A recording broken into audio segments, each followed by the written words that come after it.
Zalda natija ko'rsatish uchun oqsil, uglevod va yog'larni balansli tarzda iste'mol qilish kerakligini bilamiz, lekin uning asosiy vazifalari nimadan iboratligi haqida tushunchaga ega emasmiz. Shu haqida qisqacha ma'lumot beraman. Oqsil mushaklarning qurilish materiali hisoblanadi. Asosiy vazifasi mushaklarni o'stiradi va tiklaydi. Agar yetishmasa-chi, mushaklar tiklanmaydi va katabolizm, ya'ni mushaklarning yemirilishi kuzatiladi. Uning tabiiy manbalariga go'sht, baliq, tuxum va sut mahsulotlari kiradi. Ikkinchisi uglevod. Asosiy energiya manbai hisoblanadi. Zalda yoki kundalik bir ishlarimizda biz asosiy energiyani uglevodlardan olamiz.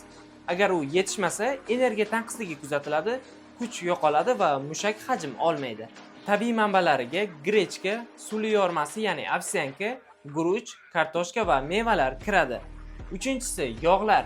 Yog'larni ko'pchilik zararli deb hisoblaydi, lekin foydali yog'lar ham mavjud. Ularning asosiy vazifasi gormonal balansni ushlaydi va uzoq muddatli energiya beradi.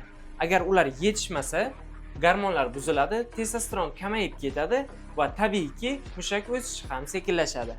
Uning tabiiy manbalariga zaytun yog'i, yong'oqlar va avokado kiradi. Video foydali bo'lgan bo'lsa, yaqinlaringizga ham ulashing va kanalimga obuna bo'lishni unutmang.